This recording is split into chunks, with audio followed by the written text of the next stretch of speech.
ओम नमो जियात्र्य जय जय स्वसंवेद्य आत्मरूपा देवा तूची गणेशु सकलमती प्रकाशु बोले श्री निवृत्तीदासु अवधारी जोजी अकार चरण युगुल उकार उदर विशाल मकार महामंडल मस्तकाकारे हे तिन्ही एकवटले तेथ शब्द ब्रह्म कवळले ते मी श्री गुरुकृपा नमिले आदि बीज आता अभिनव वाग विलासिनी जे चातुर्यार्थ कला कामिनी ते शारदा विश्वमोहिनी नमिली मिया मज हृदयी सद्गुरु जेणे तारिलो संसार पुरू म्हणूनी विशेष अत्यादरू विवेकावरी अगा विश्वैक धामा तुझा प्रसाद चंद्रमा करू मद पौर्णिमा स्फूर्तीची जी मज अवगमलिया माते आनंद सागरी भरते ओसंडेल स्फूर्तीते रसवृत्तीचे गणेशाय नमः ज्ञानेशाय नमः.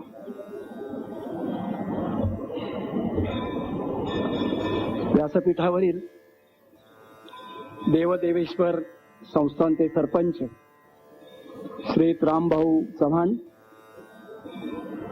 ज्यांनी अत्यंत गौरवपूर्ण परिचय करून मला हरभऱ्याच्या झाडावरती चढवलेला आहे ते आमचे मित्र श्री बापूसाहेब उर्फ मनोहर जोशी. या सभागृहामध्ये इतकी नामवंत मंडळी उपस्थिती आहेत. प्रत्येकाचं नामनिर्देश करणं मला शक्य होणार नाही, तरी पण ज्यांच्या सहवासाचा आनंद ज्ञानेश्वर ज्ञानेश्वरी आणि स्वरूपानंद यांच्या संदर्भात मी गेले काही दिवस अनुभवतो आहे ते आमचे मित्र प्रज्ञानंद उर्फ प्राध्यापक म जोशी म कुलकर्णी जोशीच आता मनावरती ठसले इतके दत्ता बाळ या संस्थेची धुरा ज्यांनी कित्येक वर्ष सांभाळली आणि आता जे पुण्यात परतलेले आहेत ते आमचे दुसरे मित्र रवींद्र पाटसकर आणि माझ्या प्रिय बंधू आणि भगिनींनो.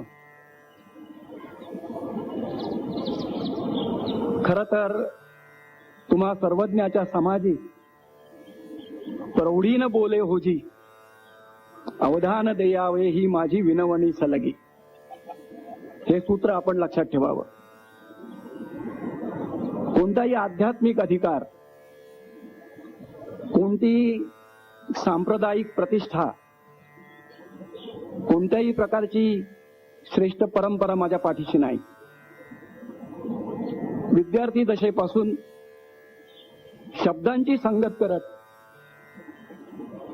ज्ञानदेवांच्या वलयामध्ये मी आलो आणि तेव्हापासून जे काही वेळ लागलं त्या वेळापायीच मी फक्त नम्रपणाने आपल्या पुढे उभा आहे.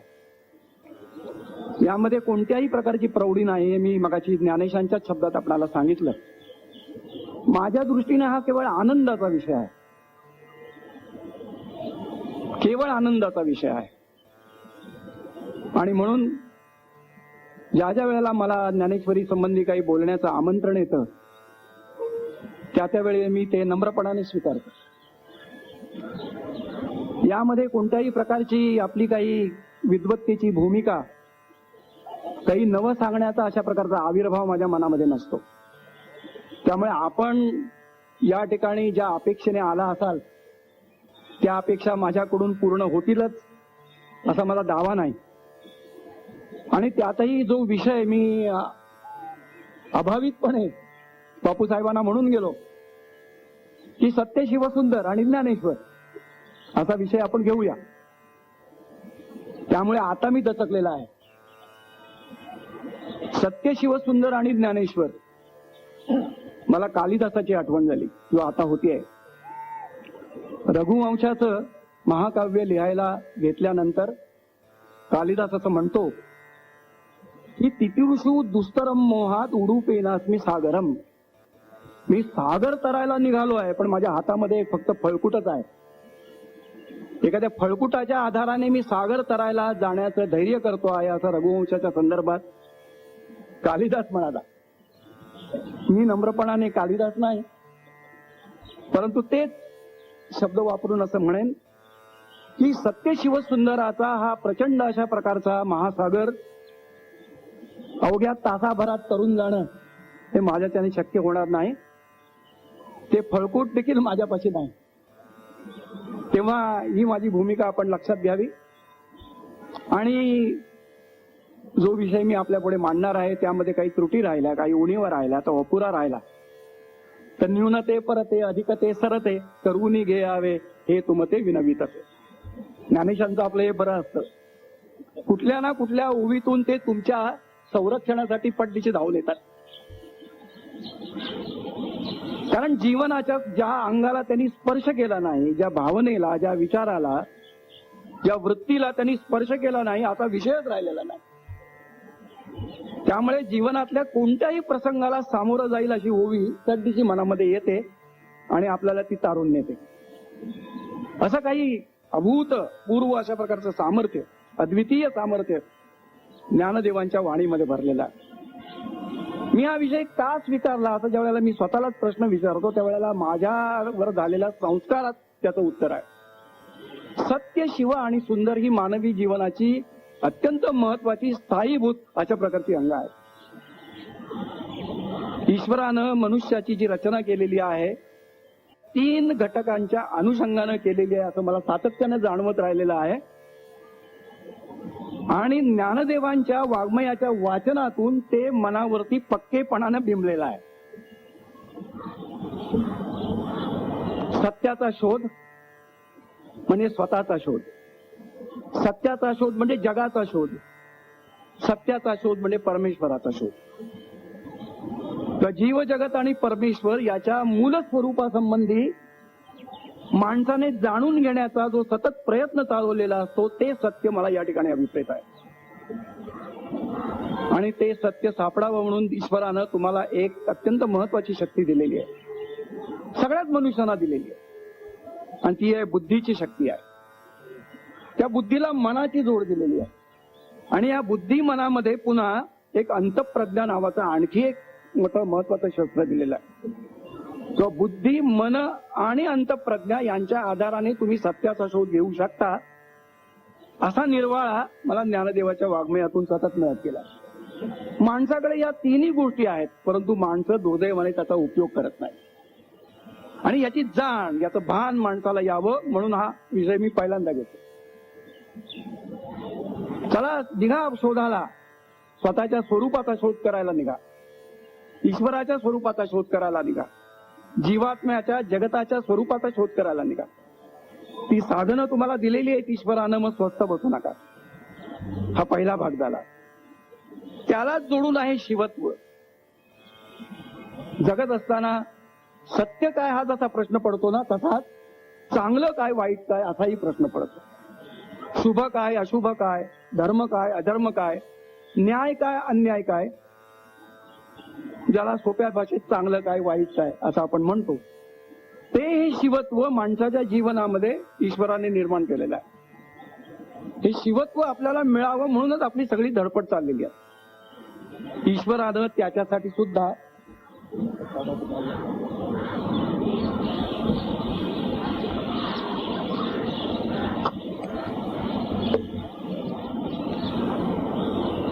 एरवी कधी पाणी पित नाही पण तू पुण्यात आल्यानंतर पाण्याची जरा गरज लागली.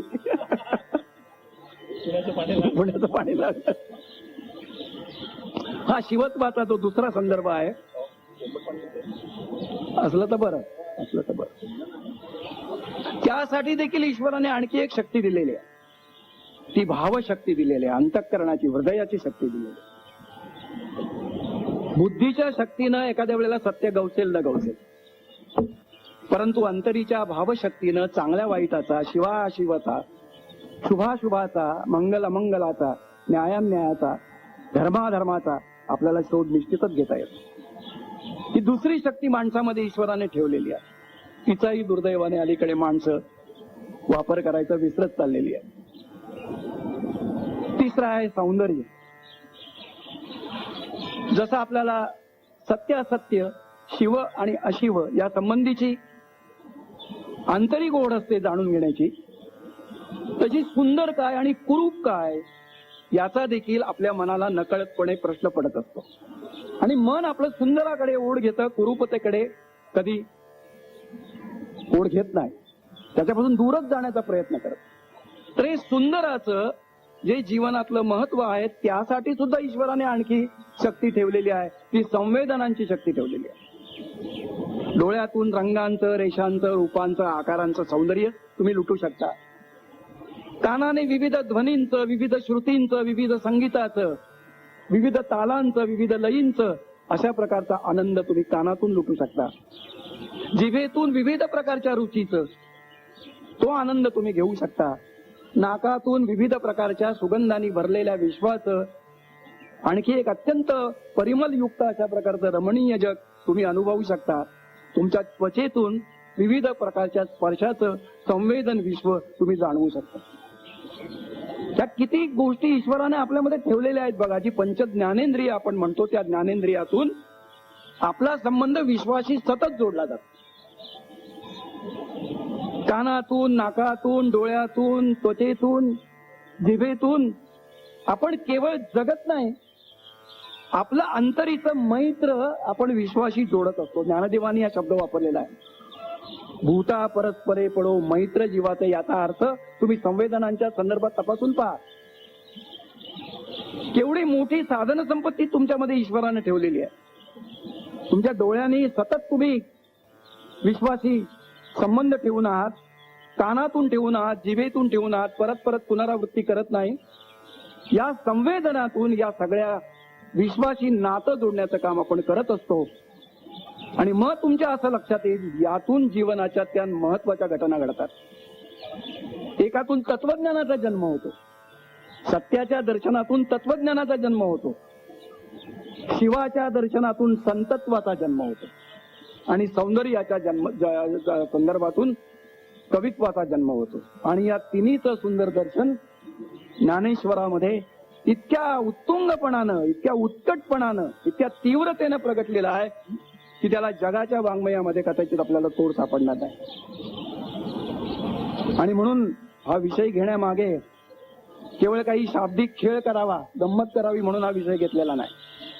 माणसातल्या या आंतरिक अशा प्रकारच्या गरजांची तीव्रतेने जाणीव माणसाला व्हावी आणि त्यामध्ये ज्ञानेश्वरांचं नेमकं योगदान आपल्याला काय झालेलं आहे समजावं, या दृष्टीने या विषयाची निवड केलेली आहे. विषय अत्यंत अपार अनंत आहे. आता तर तास देखील उरलेला नाही. हे म्हणाले तुम्हाला किती वेळ ठेवलेला आहे, पण तरी देखील ते झेपण्यासारखं नाही याचं भान मला आहे. माझ्या अल्पमतीप्रमाणे मला जेवढं काही जमेल तेवढं मी आपल्या पुढे ठेवण्याचा प्रयत्न केला आहे.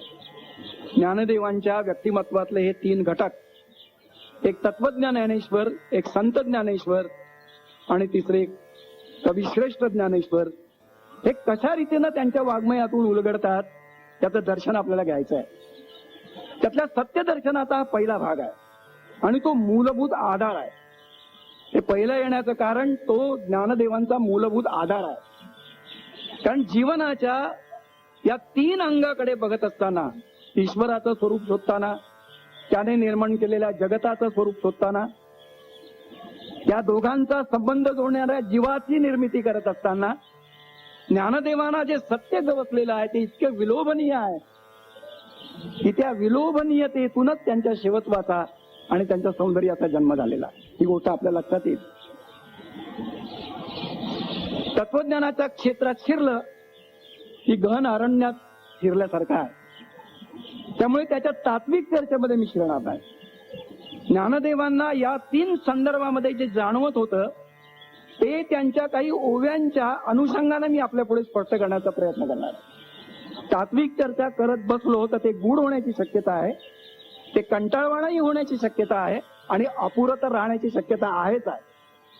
त्यामुळे ज्ञानदेवांच्या काही ओव्या या जगाचं दर्शन घडवताना, जीवाचं दर्शन घडवताना, ईश्वराचं दर्शन घडवताना आपल्याला नेमकं कुठे घेतात या आपल्या चटदिशी लक्षात येईल. त्यातली एक अत्यंत सुंदर ओवी 18व्या अध्यायात आलेली आहे.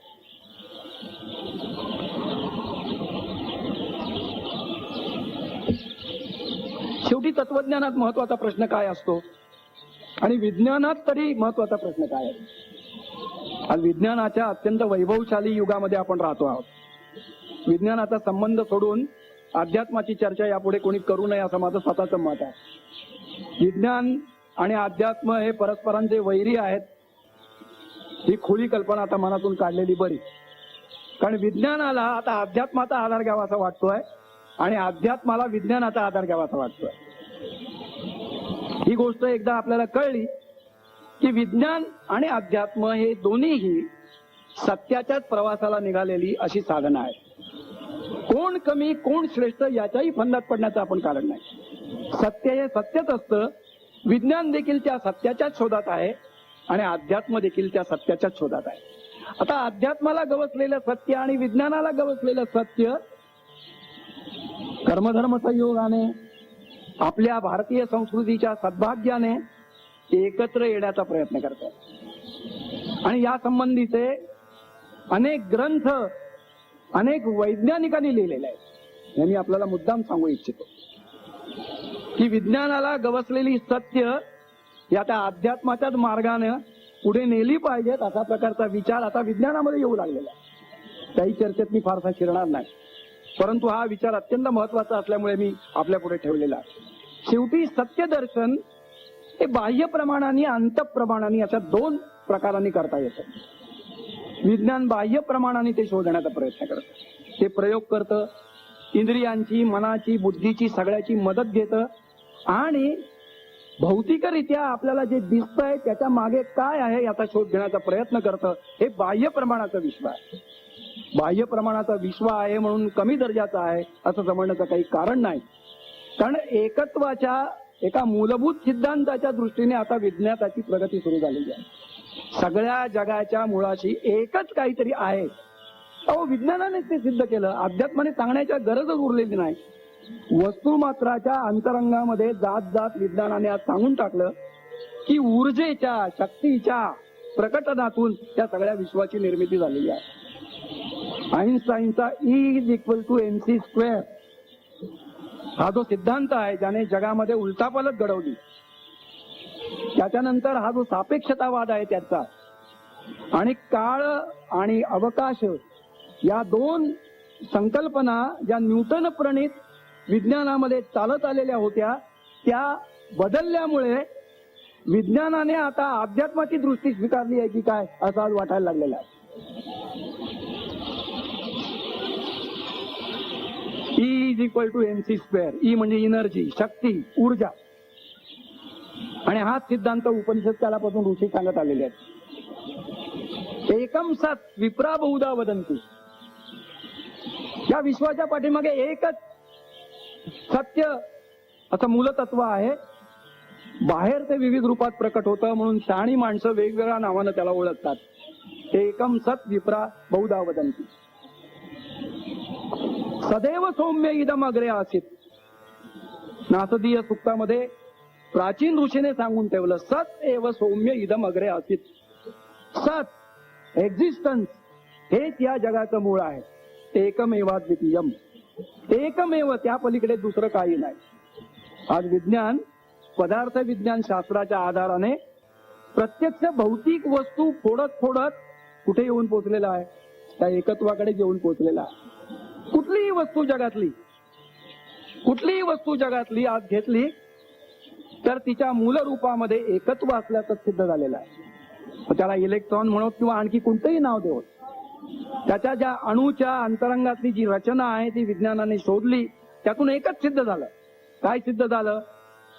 की जगातल्या विविधतेनं नटलेल्या वस्तुमात्रामध्ये एकच असं मूलतत्व आहे. विज्ञान अजून त्याच्या पुढे चाललंय आणि का कुणास ठाऊक आतून असं सारखं वाटत राहतं की विज्ञानाला ते शेवटचं सत्य गवसणार नाही. याचं कारण नेहमीच प्रश्न राहणार की याच्या नंतर काय? इलेक्ट्रॉन कशाचा बनला हा प्रश्न आहेच आज. आणि मी इलेक्ट्रॉनाची फोन चालून आता त्याचे 25-30 कण नव्यानं निर्माण झाल्याचे आजचे वैज्ञानिक सांगत आहेत. ते कण कशातून हा प्रश्न उरणारच. म्हणजे गार्गीने याज्ञवल्काला जसे प्रश्न विचारले, ततक किम ततक किम ततक किम, याज्ञवल्काने तुला उत्तर दिलं, असे प्रश्न आता काढू नकोस, कारण या प्रश्नाने तुझा मस्तक भ्रंश होईल.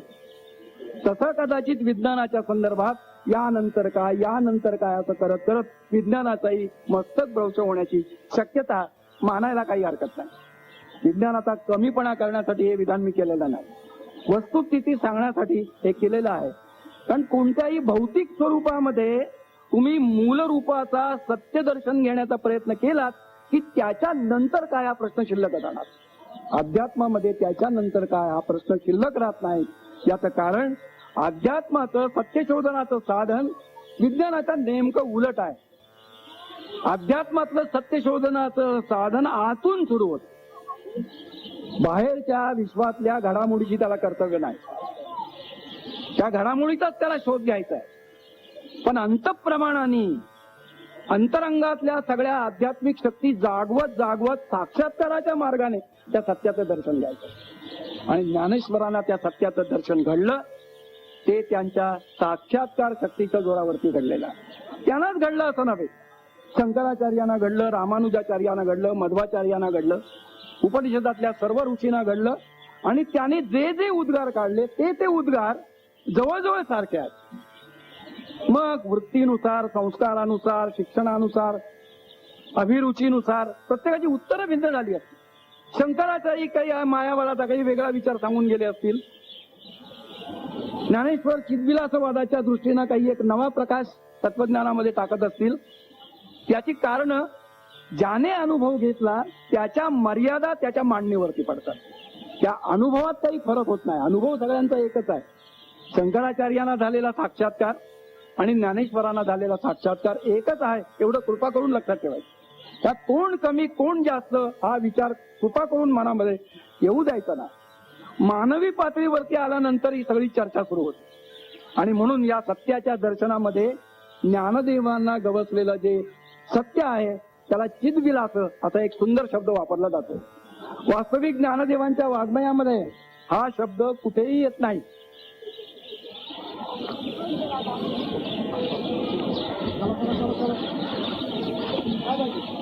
चित म्हणजे चैतन्य, चैतन्याचा विलास म्हणजे हे सगळं विश्व आहे. मूळ प्रश्न काय, विश्व कुठून निर्माण झालं, का निर्माण झालं, कसं निर्माण झालं, या तीन प्रश्नांची उत्तरं ज्ञानदेवाने जितक्या सुस्पष्टपणानं, पारदर्शकपणानं, सूक्ष्मतेनं, तरलतेनं, सौंदर्यपूर्ण शैलीनं सांगितलेली आहे तशी मात्र कुणालाही सांगायला जमलेली नाही. एवढा तरतम भाव मी नम्रपणाने आपल्या पुढे निश्चितच मांडे. सगळ्यांना सारख्या पातळीवरती आणून गुळमुळीत बोलण्यामध्ये काही अर्थ नाही.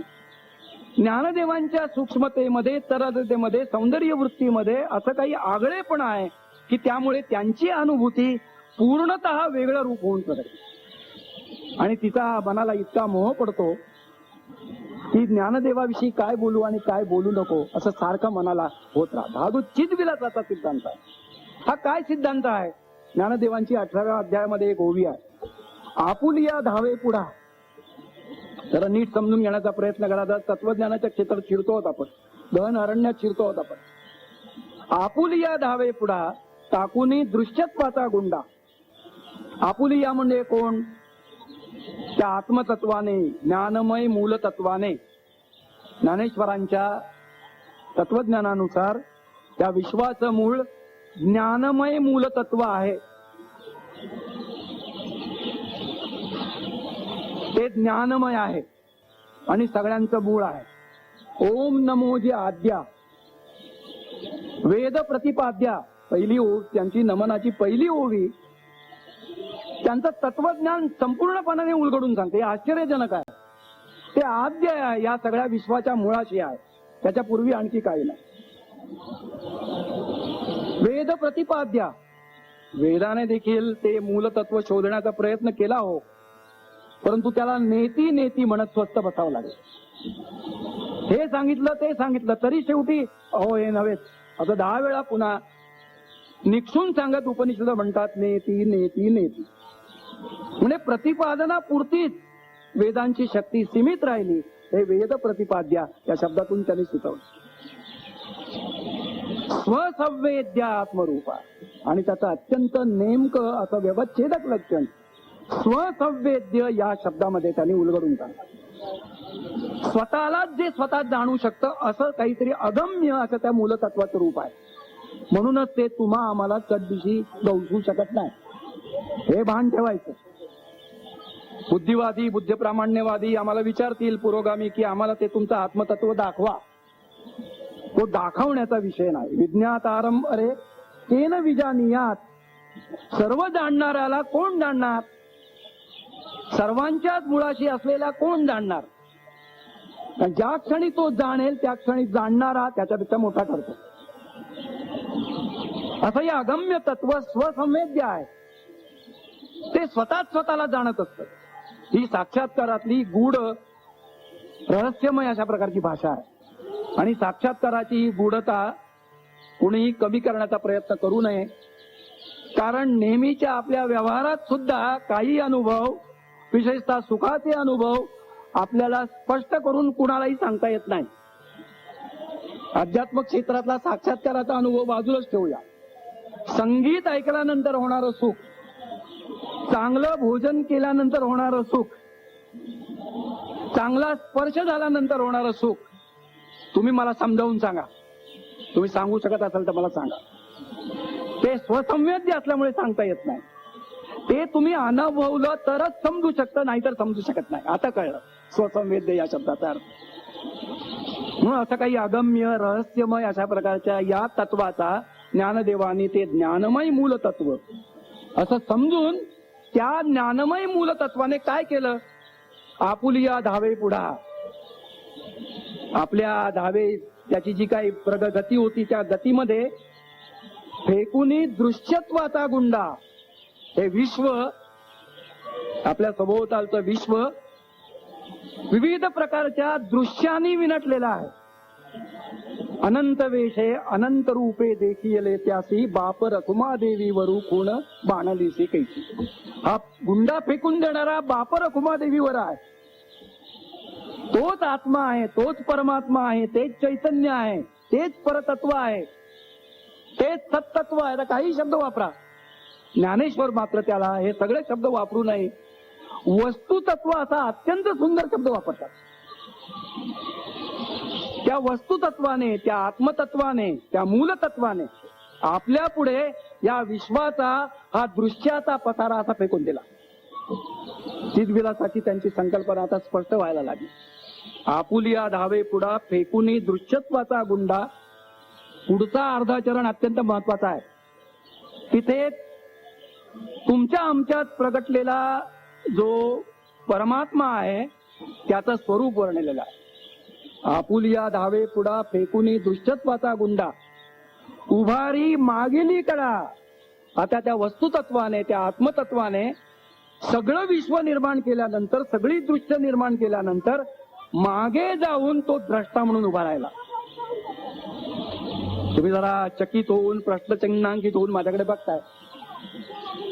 तो हे सगळं दृश्य उभं केल्यानंतर मागे जाऊन द्रष्टा होऊन उभा राहिला.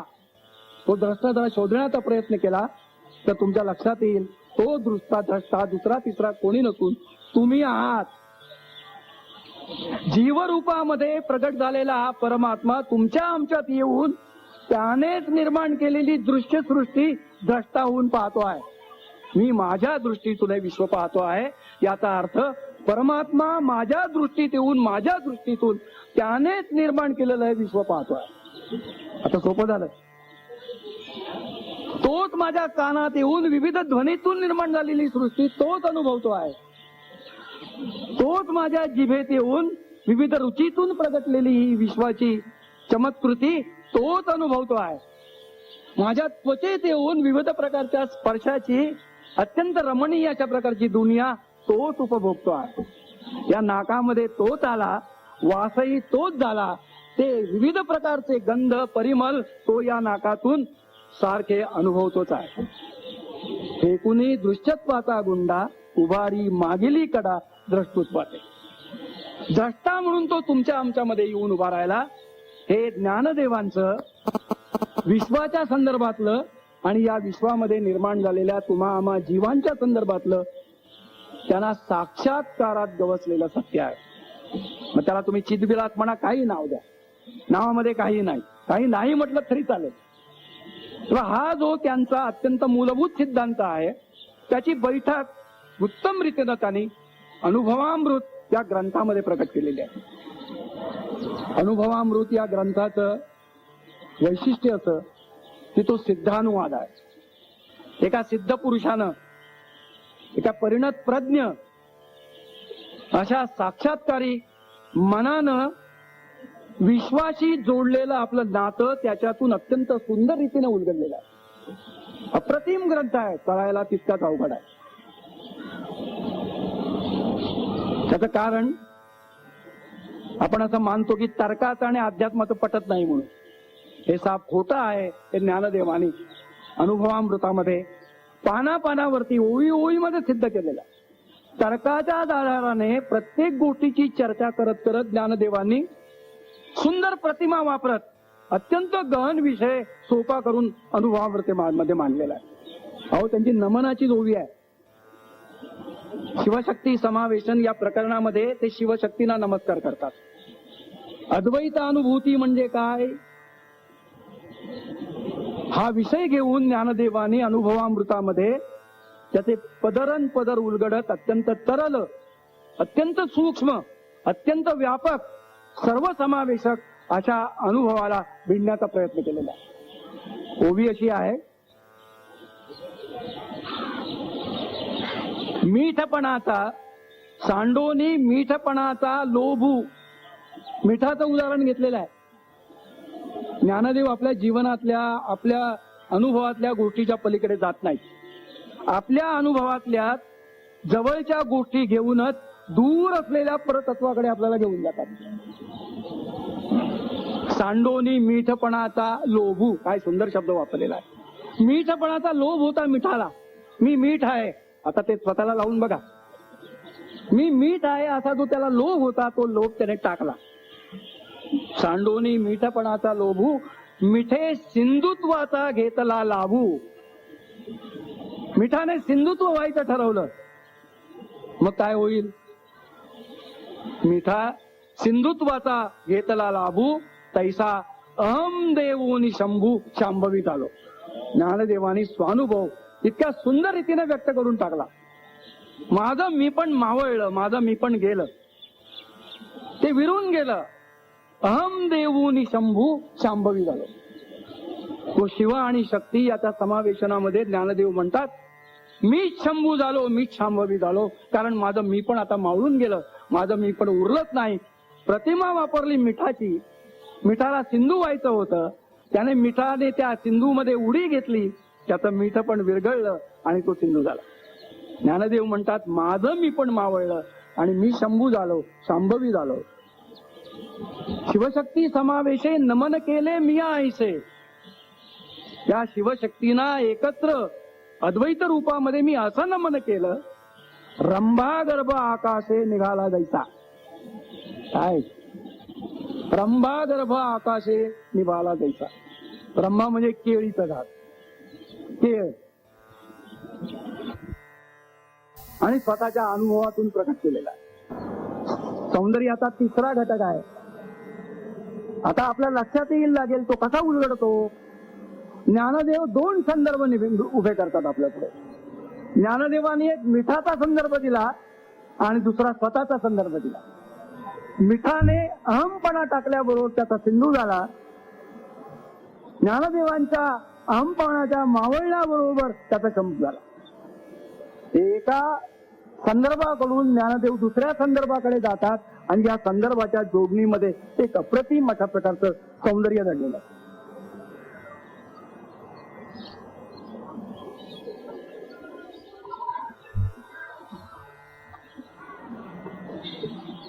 आता हे जे वस्तुतत्वानं आपल्या पुढे दृश्य निर्माण केलं, ही कवी कल्पना वाटण्याची शक्यता आहे आपल्याला.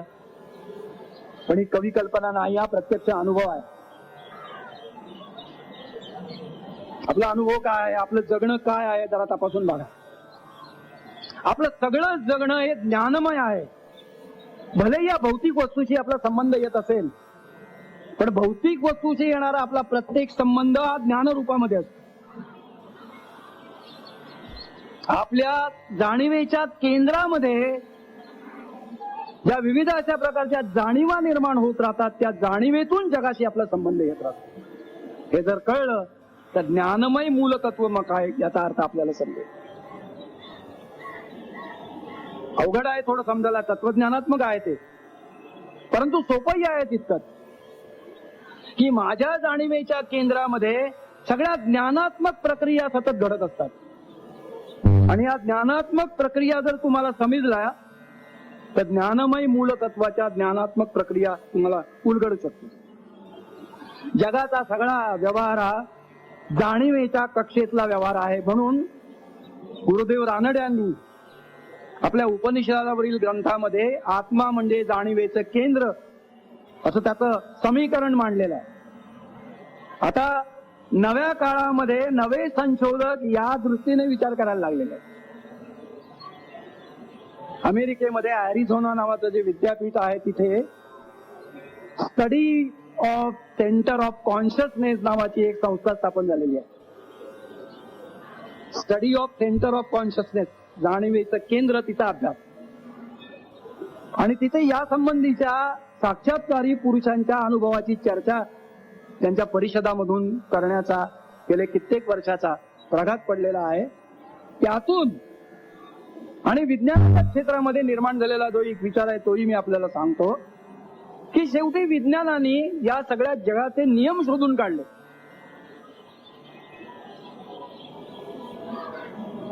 जग कोणत्या ना कोणत्या नियमावरतीच चालतं.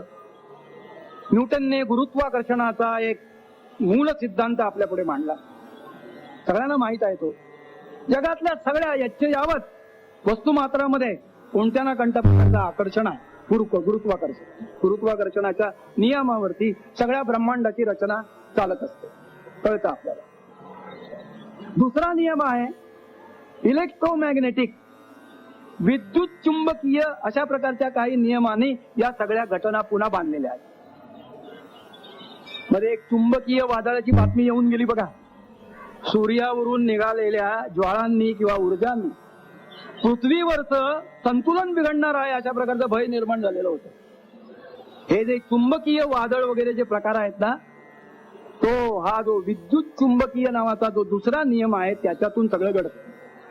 आपल्या शरीराची रचना तपासणारं हल्ली एक यंत्र आहे MRI नावाचं, जिथे स्कॅनिंग केलं जातं. हे स्कॅनिंग त्या विद्युत चुंबकीय तरंगाच्या मोजणीवरतून केलं जातं. त्या विद्युत चुंबकीय रचनेवरती जगातलं काही चलनवलन चालतं, हा दुसरा नियम आहे. तिसरा नियम आहे अणूच्या केंद्रामध्ये ज्या घटना घडतात, अणु परमाणूच्या अंतरंगात ज्या घटना घडतात त्या दोन नियमांनी बांधलेल्या असतात. एक अति तीव्र अशा प्रकारच्या असतात आणि काही अति मंद अशा प्रकारच्या असतात. मी त्या विज्ञानाच्या खोलात शिरत नाही, फक्त माहिती पुरतं सांगतो. माहिती म्हणूनच लक्षात ठेवा, काय म्हणून विचारू नका, त्याच्यावर मग स्वतंत्र व्याख्यान द्यावं लागेल. तेव्हा अति तीव्र आणि अतिमंद या आणखी दोन आण्विकीय पातळीवरती होणाऱ्या या नियमावरती जगाचा सगळा व्यवहार चाललेला आहे. आता विज्ञान म्हणताना असं वाटायला लागलेलं आहे, आणि आईन्स्टाईनला ते वाटत होतं की या सगळ्याची कुठेतरी ग्रँड युनिफिकेशन थिअरी असली पाहिजे. थोडं अवघड होतं याची मला जाणीव आहे. एक अतिभव्य अशा प्रकारची एक सगळ्यांना एकत्र आणणारी अशी कुठेतरी प्रतिक्रिया असली पाहिजे. हे चार नियम वरवर दिसतात, हे कुठेतरी एकत्र सांधले जात असले पाहिजेत. ग्रँड युनिफिकेशन थिअरी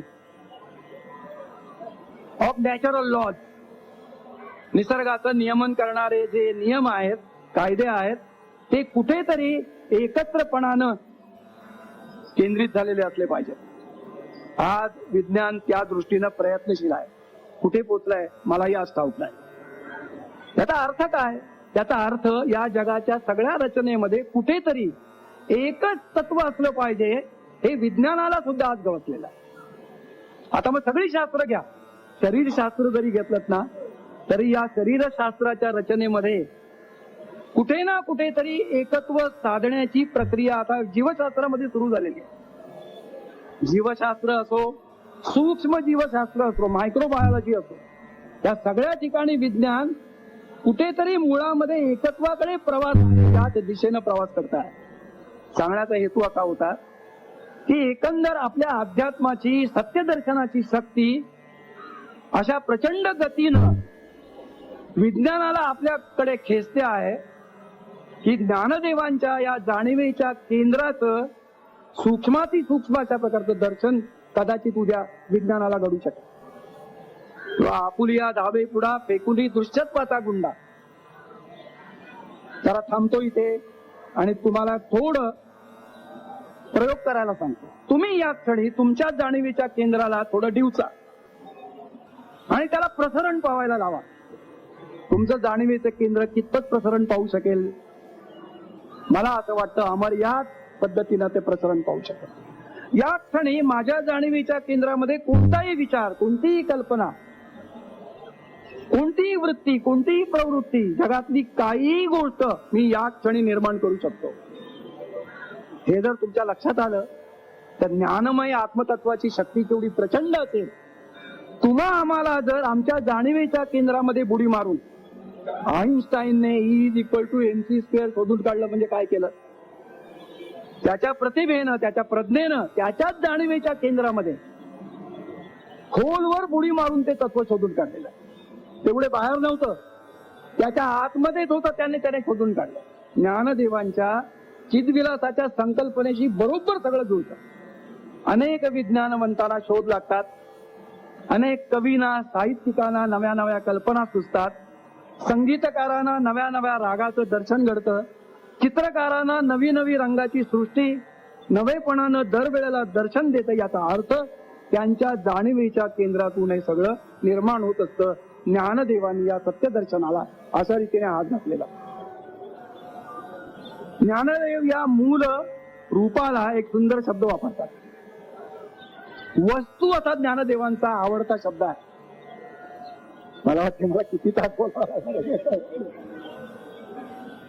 एक वस्तू असा शब्द वापरतात. त्याला आत्मा म्हणतात, परमात्मा म्हणतात, ब्रह्म म्हणतात, परब्रह्म म्हणतात, तत्व म्हणतात, परतत्व म्हणतात, सत म्हणतात, अनेक नावाने ओळखलं जातं. ज्ञानदेव वस्तू असा शब्द वापरतात.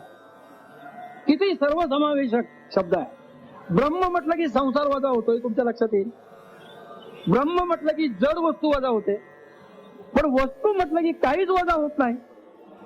वस्तू हा शब्द असा आहे, तो सर्वांनाच आपल्या पोटामध्ये घेतो आणि त्या मूलतत्वाने सर्वांनाच आपल्या पोटामध्ये घेतल्या असल्यामुळे ज्ञानदेवांनी त्याला वस्तुतत्व असा सुंदर शब्द वापरला. आणि वस्तुतत्व हा शब्द वापरल्यानंतर या विश्वनिर्मितीच्या संदर्भामध्ये त्यांनी आणखी एक दुसरा आवडता शब्द वापरला. या वस्तुतत्वाने घेतलेला आकार समजून घेण्याचा प्रयत्न करा. सुवर्ण हे जर वस्तुतत्व असेल तर सुवर्णाने अंगठीचा, गळ्यातल्या हाराचा, हातातल्या कंकणाचा असा जो विविध अलंकाराचा आकार धारण केला, तो धारण करण्याची त्या सुवर्णाची शक्ती, त्या वस्तुतत्वाची विविध आकारातून प्रकट होण्याची शक्ती. आता शिव आणि शक्ती याचा संदर्भ लागला. मूलतत्व शिव आहे आणि ते शिव आकाराच्या शक्तीमध्ये प्रकट होते. या दोन शब्दातून ज्ञानदेवाने हे सुचवलेलं आहे. सुवर्ण आणि त्याच्या अलंकारात ज्ञानदेवांचा अत्यंत आवडीचा दृष्टांत आहे. वापरून वापरून गुळगुळीत झाल्यासारखं वाटतं, पण तो गुळगुळीत होण्यासारखं ते सोनं भुसभुशीत नाही. ज्ञानदेवांचं सोनं अगदी टणक आहे आणि म्हणून त्यांनी सुवर्णाचे मणी केले, सुवर्णाच्या सुती गुंतले, तैसे जगम्या धरिले सबाह्यांतरी. सुवर्णाचे मणी केले, सुवर्णाच्या सुती गुंतले. तसे हे जग मी अंतर्बाह्य व्यापून एकमेकात गुंफून टाकलेलं आहे. पुन्हा आपलं तत्वज्ञान एका सुवर्णाचे मणी केले, सुवर्णाच्या सुती गुंतले, तैसे जगम्या धरिले सबाह्यांतरी. आतून बाहेर या जगाची धारणा सुवर्णाचे मणी सोन्याच्या दोऱ्यात गुंफावेत तसे मी गुंफलेले आहे. ज्ञानदेवांचं पुन्हा चिदविलासाचं तत्वज्ञान या सोन्याच्या अलंकारातून प्रकट झालं. या विश्वालंकाराचे विसुरे. विश्वामध्ये प्रकटलेल्या विविध वस्तू म्हणजे अलंकार आहेत असं समजा. परमात्म तत्वाने घेतलेले आकार म्हणजे हे अलंकार आहेत. तुम्ही आम्ही सगळे त्या वस्तुरूपानं घेतलेले अलंकार रूप आहोत, हे समजलं मला लक्षात येईल. वस्तुरूपाने घेतलेला आकार म्हणजे सगळं विश्वातलं विश्वालंकाराचे विसुरे घडिले असे एकाच भांगारे परब्रह्मे. परब्रह्म या एकाच सोन्यातून या विश्वातल्या विविध प्रकारच्या आकारांचा जन्म झालेला आहे. अवघड काही नाही. ज्ञानदेवांच्या दृष्टांताने ते सोपं होतं, माझ्यामुळे नव्हे. आम्हाला आधार असतो तर ज्ञानदेवांच्या प्रतिमांचा, ज्ञानदेवांच्या दृष्टांताचा. तो दृष्टांत हाताला सापडला की आम्ही आपले मोठ्या मोठ्याने कठीण मी तुम्हाला सोपं करून सांगतो असा आविर्भाव आणून लोकांना सांगत असतो. ते सगळं श्रेय ज्ञानेश माऊली. कारण त्यांनी जग ज्या पद्धतीने अनुभवलं त्यामुळे जगातली प्रत्येक वस्तू त्यांच्या पुढे नम्रपणाने उभी राहते आणि म्हणते ज्ञानदेवा माझा वापर कर. विश्वात्मक झालेल्या ज्ञानदेवांना या विश्वातली कुठलीही गोष्ट अस्पर्श नाही. सौंदर्याच्या याच्यामध्ये बघायला आपल्याला वेळ नाही, इतके संदर्भ, अघटित संदर्भ, चकित करतील असे संदर्भ ज्ञानदेवाने दिलेले आहेत. आपल्याला वाटतं रे हा ज्ञानदेवांच्या अनुभवाचा विषय कसा, हे कधी अनुभवलं त्याने. शृंगारातल्या कल्पना देखील ज्ञानदेवाने वापरलेल्या आहेत, ते त्यावेळेला पाहू आपण. किंवा वस्तुतत्व आणि त्याने घेतलेला आकार ज्ञानदेवाच्या सत्यदर्शनातला एक अत्यंत महत्वाचा असा संदर्भ आहे. जग असं की वस्तुप्रभा. अनुभवामृतामध्ये ज्ञानदेव म्हणतात जग असं की वस्तुप्रभा. जग हे त्या ब्रह्मरूप वस्तूचं प्रगटीकरण आहे, त्याची प्रभा म्हणजे हे विश्व आहे. आता हा निराशावादी विचार आहे का? हा दुःख देणारा विचार आहे का? हा पलायनवादी विचार आहे का? जगासंबंधी ओढ निर्माण करील, त्याच्या रम्य रूपाकडे तुमचं लक्ष वेधील अशा प्रकारचा हा विचार आहे. या तुलनेनं मायावादाचा जो विचार आपल्या तत्वज्ञानात चालत आलेला आहे त्याच्याकडे आपण लक्ष वेधा. मायावादामध्ये त्याच्या सूक्ष्मतेत शिरायचं आपल्याला काही कारण नाही. जगाच्या निर्मितीचा एक सिद्धांत मायावादातून सांगितला जातो. ब्रह्म जर एकमेव सत्य असेल मुळातलं, तर हे जग विविधतेतून कसं प्रगटलो? माणसं वेगळी, वनस्पती वेगळी, प्राणी वेगळे, भौतिक वस्तू वेगळ्या, विविधता कुठून आली? मग शंकराचार्यासारख्या साक्षात्कारी पुरुषाला असं वाटलं याच्या मुळाशी काहीतरी असलं पाहिजे. ब्रह्म जर एकमेव सत्य असेल तर विविधता आली कुठून? मग ते जे काय आहे त्याला त्यांनी माया म्हटलं. मायेच्या म्हणजे अविद्येच्या, अज्ञानाच्या पटलामुळे ब्रह्म आपल्याला दिसत नाही आणि विश्व आपल्याला दिसत. असा अज्ञानवाद किंवा मायावाद तत्वज्ञानामध्ये जन्म पावला. ज्ञानदेवांनी या मायावादाच्या पुढे पाऊल टाकलेला आहे, तुमच्या लक्षात येईल. चिद्विलासवाद ही भारतीय तत्वदर्शनामध्ये ज्ञानदेवांनी टाकलेली एक स्वतंत्र अशा प्रकारची निर्मिती आहे असे उद्गार राजा रानड्यांनी काढलेले आहे. लक्ष्मण शास्त्री जोशाने सुद्धा असं म्हटलंय की चिद्विलासवाद हा शंकराचार्यांच्या अद्वैतवादातून जरी जन्मलेला असला तरी मायावादाच्या पुढे गेल्यामुळे भारतीय तत्वज्ञान ज्ञानदेवांनी पुढे नेऊन पोचवलेला आहे. अशी ज्ञानदेवांची तत्वज्ञ म्हणून योग्यता आहे. सत्यदर्शनाचा ज्ञानदेवांचा आवाका एवढा प्रचंड आहे. जग असा की वस्तुप्रभा, वस्तुसीच पावे शोभा, आणिक जातसे लाभा वस्तुसीच. आता कारण सांगितलं कशासाठी या आत्मतत्वाने एवढी यातायात करून हे सगळं विश्व निर्माण केलं. त्याचं उत्तर ज्ञानदेवांच्या सत्यदर्शनाप्रमाणे स्वतःच्या आनंदासाठी, आत्मानंदासाठी हे त्यांनी उत्तर दिलेलं आहे. त्याला स्वतःलाच आनंद वाटला. स इच्छाच बहुस्याम प्रजा आहे पुन्हा उपनिषद. त्याला अशी इच्छा झाली आपण बहुरूपानं प्रकट व्हावं. आणि परमात्म तत्वाची इच्छा आहे. पंतप्रधानांनी जर इच्छा केली आपल्याला आमची गाडी हवी तर ती क्षणात येणार. हे जर सामान्य माणसाच्या बाबतीत घडू शकतं तर परमेश्वराच्या बाबतीत त्याची इच्छा म्हणजेच त्याची शक्ती आहे. तत्वज्ञानामध्ये परमेश्वराची इच्छा म्हणजेच शक्ती असं समीकरण आहे. त्यामुळे इच्छा केल्याबरोबर त्या पद्धतीनं सगळ्या जगाची निर्मिती व्हायला सुरुवात होते.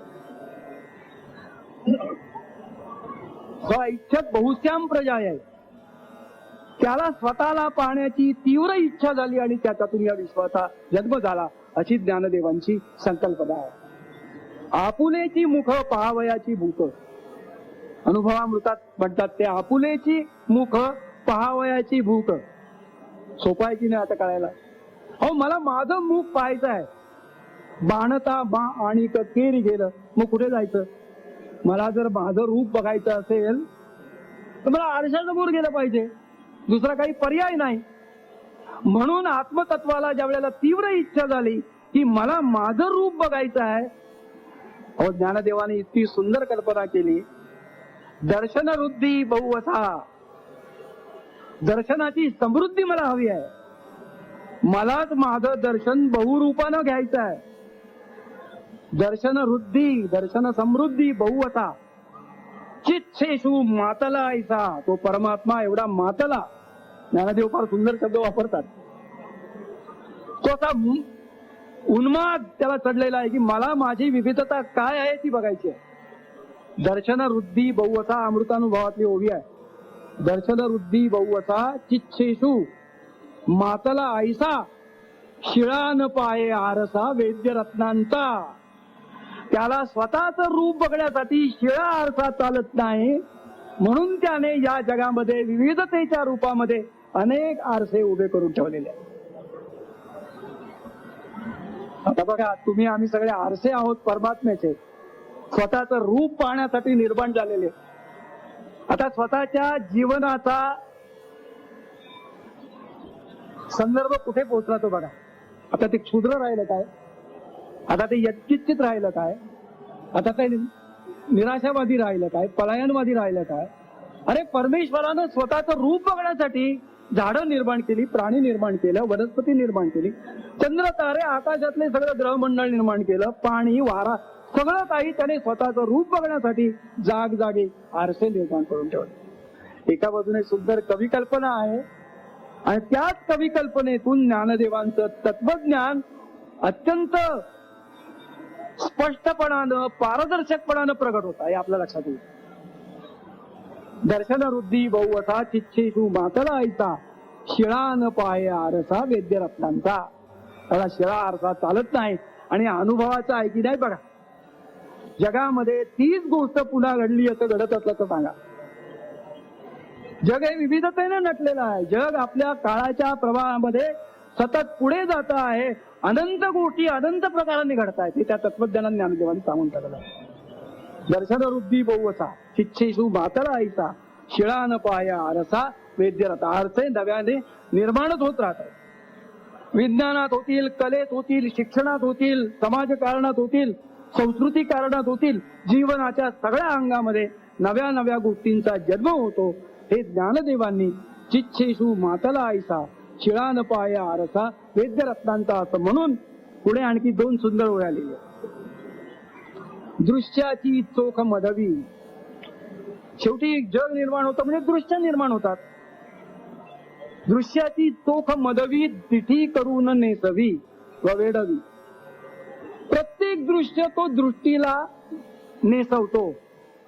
ज्ञानदेवांची कल्पना बघा कशी झाली ती. प्रत्येक दृश्य हे आपल्या दृष्टीला नटवण्यासाठी असतं. परमात्म्याने निर्माण केलेलं प्रत्येक दृश्य त्याच्या दृष्टीला, तुमच्या आमच्या दृष्टीला सारखं नटवतच असतं. दृश्याची चोख मदवी दिठी करवी वेडवी उदार जे. ते इतकं उदार आहे, दर्शन वृद्धी आहे त्याच्याकडे, ते उदार आहे. म्हणून नव्या नव्या वस्त्रांनी आपली दृष्टी नेसवण्याचं काम ते आत्मतत्व करतच आहे. मागील क्षणीचे अंगे. एक क्षण गेला, दुसरा क्षण गेला, तिसरा क्षण गेला, आता काळ पुढे सरकतो ना. ज्ञानदेव म्हणतात मागील क्षणीचे अंगे. मागच्या क्षणाचं लुगडं अंगे म्हणजे अंगावर घालायचं, वस्त्र म्हणा काही म्हणा. मागील क्षणीचे अंगे पारसे म्हणून या वेग. आता ते शिळ झालं म्हणून टाकून देतो. आपल्या जीवनातला अनुभव आहे. कपडे जुने झाले की आपण फेकून देतो, नवे आणतो. मागील क्षणीचे अंगे पारसे म्हणून या वेगे, दृष्टी सांडोनी निघे नवे या रूपा. दृष्टी नव्या नव्या रूपांना जन्म देत मागचं शिळ झालं असं म्हणत नव्या नव्या क्षणांनी नव्या नव्या दृश्यांनी नटत असते. जगाचा अनुभव आपला हाच आहे की नाही तुम्ही मला सांगा. तेच दृश्य मी पुन्हा पाहिलं असं कधीच होत नाही. आपल्याला वाटतं कधी कधी तेच दृश्य मी पाहतो, आता तास झाला म्हणजे आपण तेच पाहतो, पण तात्विक दृष्ट्या तेच नाही, त्यामध्ये कितीतरी बदल तेवढ्यात होऊन गेलेले आहेत. तर ही जी दर्शन वृद्धी परमात्म तत्वाची ती प्रकट करण्यासाठी मुख्य विषय आत्मानंदाचा होता. स्वतःलाच आनंद मिळतो त्याच्यामध्ये आणि म्हणून स्वतःलाच नटवण्यासाठी ज्ञानदेवाने 2 सुरेख दृष्टांत दिले. पाणी कल्लोळाचे निमिषे, पाण्याचं उदाहरण दिलं. एखाद्या सरोवराच्या काठी उभा आणि त्या वायू लहरीच्या बरोबर तरंगांचं जे नृत्य सुरू होतं, ते नृत्य म्हणजे काय? पाणी त्या तरंगाने स्वतःला नटवतं. काय सुरेख आहे. पाणी कल्लोळाचे निमिषे, कल्लोळाचं निमित्त करून पाणी आपण पे वेल जैसे ज्ञानदेवांचे शब्द आहे. आपणच जसं लढिवाळपणानं स्वतः पाणी स्वतःवरतीच तरंग निर्माण करून आपणच लढिवाळपणं स्वतःला शृंगारतं. वस्तूवरी खेळ होय तैसे सुखेल आहे. वस्तू त्या पद्धतीनंच स्वतःतूनच विविध अशा दृश्याचा विश्वाचा पतारा मांडून स्वतःला नटवण्याचा प्रयत्न करत आहे. पुढची ओवी त्याहून आणखी पुढे जाते. ऐक्याचे मुदल न ढळे. आता ज्ञानदेव आपल्या बँकेत आले. ऐक्याचे मुद्दल न ढळे. आपण जी बँकेत ठेव ठेवलेली असते तिला तर ढळ लावायचा नाही आणि त्याचं व्याज तर आपण सतत घेतलंच पाहिजे. काय ज्ञानदेवानी दृष्टांत वापरला. ऐक्याचे मुदल न ढळे. वरी साजिरेपणाचा लाभांश इंटरेस्ट, वरी साजिरेपणाचा लाभू मिळे. पाण्याने ठरवलं माझं ऐक्य तर भांगणार नाही. पाणी कमी होतं काय? तरंग निर्माण झाले की बघा, तरंग निर्माण झाले, पाणी नाही कमी होत. ऐक्याचे मुद्दल नाही ढळत. ऐक्याचे मुदल न ढळे. वरी साजिरेपणाचा लाभू मिळे. तरी स्वतरंगाची मुकुळे तुरंबुका पाणी. असं जर घडत असेल तर पाण्याने स्वतःच्या तरंगाची कमळ आपल्यावरती का मडवून घेऊ नयेत. ऐक्याचे मुदल न ढळे. वरी साजिरेपणाचा लाभू मिळे. तरी स्वतरंगाची मुकुळे तुरंबुका पाणी. तसं त्या आत्मतत्वाने, तसं त्या वस्तुतत्वाने स्वतःचं सौंदर्य वाढवण्यासाठी, स्वतःचा आनंद वाढण्यासाठी या जगामध्ये विविधतेतून विविध रूपातून प्रगट होऊन आपला स्वतःचा आनंदच वाढवलेला. का आणि कसं या दोन्ही प्रश्नांची उत्तरं ज्ञानदेवानी अशा रीतीने देऊन टाकलेली. हा सगळा त्या अंतिम जाणीवेचा खेळ आहे. हे संपत नाही, ते चालूच राहणार. त्याच्यामध्ये चिंतन करत करत खोल बुडी मारल्याशिवाय अंतिम तुमच्या आमच्या हाताला गवटणार नाही, एवढं भान मात्र तुम्ही आम्हाला असलं पाहिजे. मी सांगतो म्हणून मला आता हे सगळं समजलं आहे बरं का. आता जो अहंकार माझ्यापाशी नाही तसा अहंकार कुणी बाळगू नये. कारण शेवटी ही अनुभूती ही असामान्य अनुभूती आहे, अलौकिक अनुभूती आहे. ज्ञानदेव जिथे म्हणतात किंबहुना श्री निवृत्ती ठेविलो असे जी स्थिती. ज्या समाधीच्या किंवा साक्षात्काराच्या स्थितीमध्ये निवृत्तीनाथांच्या कृपे मला कळलेलं आहे की कैसी देऊ हाती वाचेची. वाणीच्या शब्दांच्या हातामध्ये मी कशी देऊ शक्यच नाही. हे ज्ञानदेव म्हणतात. तिथे तुम्ही आम्ही काय अहंकार बाळगायचा. त्या व्याख्यानातून मी समजावून सांगेन हो, या अहंकाराला थारच नाही. फक्त एक ममत्वापोटी, आनंदापोटी, जिव्हाळ्यापोटी एका वेगळ्याच तरंगामध्ये आपण तरंग होऊन जातो. म्हणजे मिठत्वाचा लोभ सुटतो आणि सिंधुत्वाचा स्पर्श होतो, म्हणून ही सगळी धडपड करायची. असं हे ज्ञानदेवांचं सत्य दर्शन. संपणार नाही, ते चालूच राहील. अनुभवामृत ग्रंथ तर अखंडपणाने त्यातलाच आहे. हो आमोद सुना असं झाले, श्रुतीशी श्रवण निघाले. आरिसे फुटले लोचनासी ज्ञानदेवांनी या अद्वय अनुभूतीचं तुमच्या आमच्या अनुभवातल्या वस्तूंचं प्रतिमान वापरून तुमच्या पुढे दर्शन घडवलेलं आहे. नाकच वास झालं, तो वासच नाक झाला तर काय होईल बघा. वासच नाक होणं काय अवस्था समजेल का आपल्याला. वासच नाक झाला. पण तुम्ही जरा सूक्ष्मतेत आत गेलात ना तर तुमच्या लक्षात येईल की वास येतो म्हणूनच आपल्याला नाक आहे त्याचं भान राहत. वास नसेल तर नाकाची जाणीवच होणार नाही. सुवासच नाक झाला. हे जे ऐक्य आहे ते ज्ञानदेवांच्या तत्वज्ञानातलं ऐक्य आहे. श्रुतीशी श्रवण निघाले. अहो श्रुतीना ध्वनीलाच कान फुटले. आरिसे फुटले लोचनाची, डोळ्यांनाच आरसे फुटले. अशी ज्ञानदेवानी संकल्पना वापरून अद्वयानुभूतीचा अगम्य अनुभव तुमच्या आमच्या नेहमीच्या वस्तुरूपातून अतींद्रिय ही परिभोगवी न इंद्रिया करवी, हे जे त्यांनी उद्गार काढलेले आहेत. तेणे कारणे मी बोलेन. तेणे कारणे म्हणजे निवृत्तीनाथांच्या कृपेचा हस्त माझ्या मस्तकी आहे म्हणून तेणे कारणे मी बोलेन. बोली अरूपाचे रूप दावीन. जे अरूप आहे त्याचं मी तुम्हाला रूप दाखवलं त्यांनी. अरूपाचे रूप दावीन अतींद्रिय भोगवीन इंद्रिया कर. असे ज्ञानदेव जेव्हा शिवत्वाकडे येतात तर ते येत नाहीत. ही आपली विभागणी आम्ही आमच्या प्राध्यापकी टाळक्यातून केलेली असते. हे काय ज्ञानदेवाने असं रचलेलं नाही हा की मी सत्य संबंधी सांगतो, मग शिवा संबंधी सांगतो, मग सौंदर्य संबंधी सांगतो. हे आपला आमच्यासारख्या शेवटी जगाचा सगळा व्यवहार या वर्गीकरणातून या सगळ्या नामावलीतून चाललेला असतो. आता एक ओवी एक अत्यंत महत्वाची आहे, ती सुटणार होती म्हणून सांगतो. नामरूप संबंध फार सुंदर ओवी आहे. 18व्या अध्यायातच येते. तत्वज्ञानाचा गाभा आहे त्या ओवीमध्ये. नाम रूप संबंध. नीट शब्द आहे का. नाम म्हणजे नाव, रूप म्हणजे रूप दिसणार, संबंध म्हणजे येणारा संबंध. नाम रूप संबंध, जाती क्रिया आणि भेद यांचा संबंध कुणाशी. आकाराशीच प्रकार, वस्तूस नाही. त्याचा संबंध वस्तूकडे नाही, त्याचा संबंध आकाराकडेच असतो. कळण्यासाठी पुन्हा सोन्याकडे वळलं पाहिजे. सोनं हे मूलद्रव्य आहे.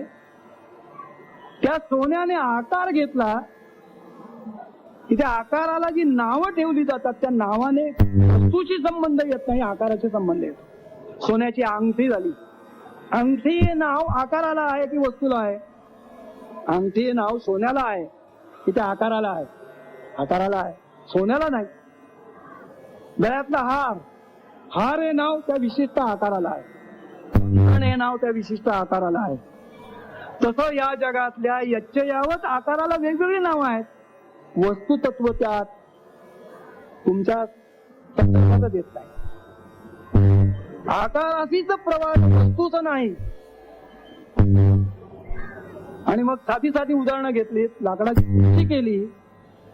खुर्ची म्हटली की आपल्याला कळतं. लाकूड म्हटलं की लाकूड म्हणजे खुर्ची नव्हे. लाकूड मूलद्रव्य आपल्याला कळतच नाही, पण खुर्चीचा आकार झाल्यावर आपण त्याच्यावर बसतो. टेबल असेल तर लिहायला घेतो. आकाराप्रमाणे त्याला शक्ती प्राप्त होते. लोखंडाची किंवा स्टीलची सुई झाली की ते वेगळं काम करते, शिवण्याचं काम करते. तलवार झाली की कापाकापीचं काम करते. आकाराशी संबंध, वस्तूशी नाही. इतकं सोपं चट्टी शिकायचं. तर त्या वस्तू तत्वाशी आपला संबंध येत नाही, आकाराशी सगळा आपला व्यवहार चाललेला असतो. आणि अध्यात्मामध्ये ते वस्तुतत्व शोधायचं असतं, याचं भान आपल्याला राहत नाही. आपला सगळा खेळ आकाराशी चाललेला असतो. नामाशी, रूपाशी, संबंधाशी. संबंध म्हणजे काय. अंगठी बोटात घालायची. बोटाचा आणि अंगठीचा संबंध आकारामुळे, सोन्यामुळे नाही. सोनं म्हणून अंगठी बोटात नाही घालत, आकार म्हणून बोटात घालत. एक सुंदर कल्पना ज्ञानदेवांनी वस्तू आणि आकार या शब्दातून आपल्या पुढे ठेवलेली आहे. आणि नाम रूप संबंध, जाती क्रिया त्यांचा आकाराशी संबंध असतो. जाती म्हणजे कुठल्या जाती. अमक्या आकाराचा प्राणी म्हणजे गाय. त्या आकाराचे दिसले की गायीची जात तयार होते. जाती, नाम, अमुक अमुक नाव दिल्यानंतर आपल्याला कळतं. नाम, रूप, संबंध, जाती, क्रिया देखील. सुईची क्रिया वेगळी, तलवारीची क्रिया वेगळी, आकारावर अवलंबून, त्यातल्या लोखंडावर अवलंबून नाही. हा जो एक संदर्भ होता महत्वाचा, तो आठवला म्हणून तुम्हाला सांगितला. आता शिवत्वाकडे वळायचं आहे. ज्ञानदेवांच्या नमनापासून सुरुवात केलीत. ओम नमो जे आद्या वेद प्रतिपाद्या जय जय स्वसंवेद्या आत्मरूपा देवा तूच गणेशू. गणेशाच्या मंदिरामध्येच आपण बोलतो आहोत. देवा ज्ञानदेवांनी आत्मरूपाला गणेश म्हटला. दोन गोष्टी साधल्या. भारतीय संस्कृतीनुसार प्रथमारंभी गणेशाला वंदन हे झालं त्याच्यामध्ये. पण देवा तूची गणेशू असं आत्मरूपाला म्हटलं. आत्मरूपा तूच देवा गणेशू सकलार्थमती प्रकाशू. सगळ्यांच्या बुद्धीमध्ये प्रकाश ठेवणारा देणारा तूच आहेस. सकलार्थमती प्रकाशी बोले श्री निवृत्तीदासू अवधात अकार चरण युगुल. आणि मग ज्ञानदेवाच्या प्रतिभेला आता गणेशाची मूर्ती ओंकारामध्ये दिसते आहे. अकार, ओंकारातला म्हणजे चरण युगुल आहे की नाही बघा. अकार चरण युगुल, उकार उदर विशाल, लंबोदर आहे त्या उ मध्ये आहे की नाही बघा. उकार उदर विशाल, मकार महामंडल, म मध्ये सोंडेची गाठ आहे. आणि म मध्ये तुम्ही जर बारकाईने पाहिलं तर हत्तीच्या गंडस्थळाचा जो भाल प्रदेश आहे तोही त्या म मध्ये प्रकट झालेला आहे. अक्षरामध्ये ज्ञानदेवांना गणेश दिसला. त्या गणेशालाच आत्मरूप समजून त्यांनी वंदन केलं. पण ज्ञानदेव इथे थांबले नाहीत. त्यांच्या शिवत्व आता एक भव्य प्रमाण, एक भव्य परिमाण लाभलेलं आहे. आणि मग त्या गणेशाचं जे वर्णन त्यांनी पुढे केलेलं आहे ते मग कुठल्याही मूर्ती रूपातल्या गणेशाचं वर्णन नाही. मग कसलं वर्णन आहे? भारतीय संस्कृतीतल्या समग्र ज्ञानमयतेचं चित्र ज्ञानदेवानी त्या गणेशामध्ये घातलेलं आहे. महत्वाचं केवढं भव्य रूप उभं केलंय बघा. त्यामध्ये मूर्तीतून आता गणेश बाहेर निघाला आणि जगव्यापी ज्ञान रूपामध्ये आता तो प्रकट झाला. आणि भारतीय संस्कृतीची संपूर्ण ज्ञानमयता ज्ञानदेवांनी वेदामध्ये पाहिली, श्रुतीमध्ये पाहिली, स्मृतीमध्ये पाहिली, अष्टादश पुराणामध्ये पाहिली, काव्यामध्ये पाहिली, नाटकामध्ये पाहिली, नीतिशास्त्रामध्ये पाहिली, राजनीतीमध्ये पाहिली, उपनिषदामध्ये पाहिली, बौद्ध मताच्या वार्तिक ग्रंथामध्ये सुद्धा पाहिली, द्वैताद्वैत सांगणाऱ्या दोन तत्वज्ञानामध्येही पाहिली. इतकंच नव्हे तर नीतिभेद हा अंकुशू आणि तर्कू हा परशू आणि वेदांत हा महारसू मोदकू असं म्हणून काही सूक्ष्मपणाने त्याची वैशिष्ट्य तिथे तिथे आपल्या नजरेसमोर ठेवू नये. अफाट आहे, अपूर्व आहे. हे गणेशाचं दर्शन त्यांच्या प्रतिभेला कसं घडलं समजणंच आपल्या बुद्धीच्या पलीकडचं आहे. संपूर्ण भारतीय संस्कृतीची ज्ञानमयता त्यांनी तुमच्यासमोर उभी केलेली आहे. आता सगळं विद्येचं अधिष्ठान मानतो जे ते ज्ञानदेवांनी पूर्णपणाने प्रगत केलं. ते प्रत्यक्ष वर्णन आपण वाचू शकता. वेदांचं अंग आहे त्याचं, स्मृतीतेची अवयव, अंगिक भाव वगैरे वगैरे फार सुंदर ओव्या आहेत त्या. पण त्या संपूर्ण गणेश दर्शनामध्ये तुम्हाला भारतीय संस्कृतीतल्या संपूर्ण ज्ञानमयतेचा परिचय करून दिला. शिवत्वाला अशी ज्ञानमयता ही जीवनाची अत्यंत महत्वाची शिवरूप संकल्पना आहे. हे त्याच्यातून ज्ञानदेवाने आम्हाला शिकवलं. थांबत नाही ते. मग आता अभिनव वाग्विलासिनी जे चातुर्यार्थ कला कामिली ते शारदा विश्वमोहिनी नमिली. सौंदर्याचं प्रगटीकरण करणारी शारदा, लावण्य रत्न भांडार प्रकट करणारी शारदा, मग तिचं काय शब्दातून वर्णन केलं त्यांनी? शब्दानं स्वतःचं सौंदर्य आहे. आणि त्या शारदेच्या प्रकाशामध्ये सद्गुरूंना ते विसरू शकत नाहीत. म्हणून अढा विश्वैक धामा तुझा प्रसाद चंद्रमा करू मद पौर्णिमा स्फूर्तीची. ज्ञानदेवांच्या जीवनाचं सगळं सार सर्वस्व निवृत्तीनाथामध्ये आहे. आणि निवृत्तीनाथ समोर आहेत आणि म्हणून आपल्याला रसवृत्तीला सारखं भरता येत आहे, कारण त्यांच्या कृपेचा पूर्ण चंद्र आपल्यावरती सदा झळकतो आहे. अगा विश्वैक धामा तुझा प्रसाद चंद्रमा करू मद पौर्णिमा स्फूर्तीची. जी सौंदर्य आहे, शिवत्व आहे, वेगवेगळं काही काढताच येत नाही. आणि तुझ्या प्रसादाच्या चंद्रम्यामध्ये एकदा मी गेलो की स्फूर्ती ओसंडून येणाऱ्या काही शंकाच नाही. आणि त्या स्फूर्तीच्या प्रकाशामध्ये मग ज्ञानदेवांना महाभारत दिसतंय. गुरुच्या स्पर्शाने अंजन भेटलं माझ्या नजरेला आणि माझ्या नजरेला एक नवी दृष्टी फुटली आणि त्या नव्या दृष्टीबले महाभारत माझ्या पुढे प्रकट झालं. असं म्हणून तिसरं संस्कृतीचं एक महान दर्शन महाभारतामध्ये प्रकट केलं. वाचण्यासारखं आहे. समीक्षा कशी असावी साहित्यातली त्याचा उत्तम वस्तुपाठ म्हणजे ज्ञानदेवाने महाभारताला जी विशेषणं जोडलेली आहेत, ते धर्माचं माहेर, ते सज्जनांचं जिव्हार, ते सकल कलांचं जन्मस्थान, ते सगळ्या कौतुकांचं जन्मस्थान वगैरे वगैरे जी विशेषणं जोडलेली आहेत ती महाभारताला चपकलपणानं बसतात. ते तुमच्या लक्षात येईल. उगाच गमती दाखल शब्द वापरायचा म्हणून ज्ञानदेव कधीच वापरत नाही. अर्थपूर्ण सप्रयोजक अशी त्याची योजना असते. त्या महाभारताचं वर्णन केल्यानंतर गीतेकडे येतात. म्हणजे महाभारताचं वर्णन करताना एक गंमत करतात. महाभारतातल्या सौंदर्याची तुलना कुणाशी करावी? महाबोधी कोवळीक दुणावली असा एक शब्द वापरलाय त्याने. महाभारतातला बोध, महाबोध, जीवनाचं महान दर्शन महाभारतात घडतं. कोवळीक दुणावली पण ते सांगायचं कसं? कोवळीकेनं सांगितलेलं आहे महाभारताने. गोड गोड कथातून सांगितलेलं आहे. मानवी भावनांच्या, मानवी वृत्ती प्रवृत्तींच्या सुंदर जाळ्यातून ते प्रगट केलेलं आहे. महाबोधी कोवळीक दुणावली शब्दश्री सच्छाश्रित झाली. शब्द आता केवळ गमतीचे खेळ राहिलेले आहेत. महाभारतातल्या शब्दांना शास्त्रांची प्रगल्भता आलेली असं त्यांनी म्हटलेलं आहे.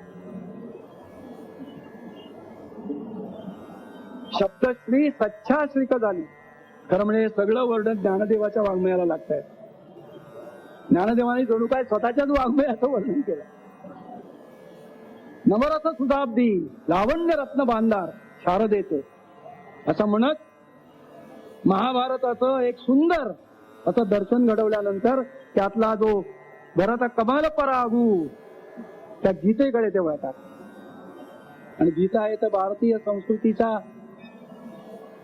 अत्यंत महान सिद्धांताचा एक उत्तम समन्वय आहे, यात काही शंकाच नाही. त्या गीतेचं कौतुक बन ज्ञानदेवानी काय करावं ते मुळातच वाचलेलं बरं. 700 श्लोकांची ती गीता, अफाट समीरणा. ज्ञानदेवानी काही सुंदर उपमा वापरलेली आहे. अहो प्रचंड वारा सुटला की काय घडामोडी करतो आपल्याला माहित आहे. वारा सुटला, वादळ सुटलं की काय घडतं? त्या प्रचंड वादळाला शहाण्यानी पंख्यात पकडावा. ज्ञानदेवादी अफाट समीरणा विंजणामध्ये पकडावा. विंजण म्हणजे पंखा. आपण उकडायला लागलं की पंखा घेतो ना, त्या पंख्यामध्ये शहाण्यानी वारा पकडला. तसं व्यासांनी गीतेतलं अत्यंत गहन तत्वज्ञान 700 श्लोकामध्ये आणून तुमच्या पुढे अनुस्तूप छंदात ठेवलं. ज्ञानदेवच लिहू शकतात. ही एक कल्पना झाली. पण महाभारताची तुलना तरी कुठे करावी? प्रथम वयसा काळी लावण्याची नवाळी प्रगटे जैसी आगळी अंगना अंगी. एखाद्या 16 वर्षाच्या नुकत्याच तारुण्यामध्ये प्रवेश करणाऱ्या मुलीच्या अंगावरती जे लावण्य फुटावं, प्रथम वयसा काळी, प्रथम वयसा नुकतीच वयात येणारी, प्रथम वयसा काळी लावण्याची नवाळी, काय ज्ञानदेवांचे शब्द आहेत. नवथर लावण्य त्या तरुणीच्या अंगामध्ये फुटायला लागलं. प्रगटे जैसी आगळी अंगना अंगी, तसं लावण्य महाभारतामध्ये व्यासांच्या प्रतिभेने प्रगट केलेला आहे. कल्पनेत तरी येईल का अशी काही उपमा ज्ञानदेव देतील. पण ज्ञानदेवांच्या निरागसपणाला, त्यांच्या निरामय प्रतिभेला असा अमंगलाचा, असा शूद्रतेचा विचार स्पर्शच करू शकणार नाही हे त्यांच्या ओवी ओवीत जाणवतं. गीतेकडे आले, पण गीतेकडे आले ते कसे आले? तुलना केली तरी गीता ईश्वरी भोळा, ले व्यासोक्ती कुसुम माळा, परी माझिया दुर्वादळा नान बडे. त्याच्यात चतुराई पण आहे. व्यासाच्या प्रतिभेतून महाभारतात गीती जन्मली. ले व्यासोक्ती कुसुम माळा, परी माझिया दुर्वादळा नान म्हणे की. आता गणपतीला विचारलं की तुला काय बाबा आवडतं, तर तो सांगेल मला दुर्वादळ आवडतात, तुमच्या कुसुम माळा मला नको. ज्ञानदेव म्हणतात माझ्या दुर्वादळानेच हा गीतारूपी ईश्वर भोळा आहे, तो प्रसन्न होणार आहे. म्हणजे त्यातही चातुर्य, त्यातही सूक्ष्मता कशी प्रगट होते ती बघण्यासारखी आहे. सौंदर्याचे पदर असे हळूहळू हळूहळू उलगडत जातात. इथे थांबत नाहीत. मग खूप तुलना केलेल्या आहेत. पाकपुटे पाखिरू, नुडे तरी नभीच स्थिरू, तो गगन आक्रमी सत्वरू, तो गरुडही तेच. गरुड म्हणजे व्यास महामती. अहो, जिथे व्यासाने आक्रमण करायचं त्या गगनामध्ये ज्याला नुकतेच पंख फुटतात, त्याला उडता पण येत नाही, असा मी उडण्याचा प्रयत्न करतोय. माझंही तसंच आहे बरं का. पाकपुटे पाखरू, नुडे तरी नभीच स्थिरू, गगन आक्रमी सत्वरू, तो गरुडही तेच. अशी उभी लिहिल्यानंतर ते ज्ञानेश्वर एकदम कुठल्या उंचीवर जातात ते बघा. त्या गीतेच्या संदर्भामध्ये स्वयं शंभू विवरी गीतार्थाची थोरी. प्रत्येक शंभू शंकर हिमालयामध्ये गीतेची थोरवी सांगत बसले आहेत. आता ते पाखरू, गगनातला तो गरुड वगैरे गेले. एकदम हिमालयामध्ये शंभू शंकरच त्या विश्वाचा करताची थोरी. स्वयं शंभू विवरी भवानी प्रश्न करी चमत्कार होईल. आणि पार्वती त्यांना चमत्कार त्यासारखी विचारते आहे आणि शंकर तिला उत्तर देत आहेत. आता इथले ज्ञानेश्वर बघा, एकदम उंचावरती घेऊन गेलेले ज्ञानेश्वर. सौंदर्य आहे याच्यात चाललंय. सौंदर्य पण आपल्या बरोबर प्रवास करतच आहे बरं का, ज्ञानेश्वरांच्या कृपेनं. स्वयं शंभू विवरी भवानी प्रश्न चमत्कार होईल. हरू म्हणे, शंकर म्हणतो, देवी जैसे का स्वरूप तुझे. पार्वतीला दाम्पत्य जीवनाचा एक सुंदर विलोभनीय आविष्कार ज्ञानदेवाने इथे घडवलेला आहे. पती पत्नीतलं बोलणं आहे. शंकर पार्वतीला म्हणतात, अगं तुझं रूप जसं दर क्षणाला मला नव्या नव्या रूपात प्रकट झालेलं दिसतं. संसारात आणलं एकदम ज्ञानदेवानी. हरू म्हणे, नेणी दे देवी जैसे का स्वरूप तुझे, नित्य नूतन देखिजे गीता तत्व.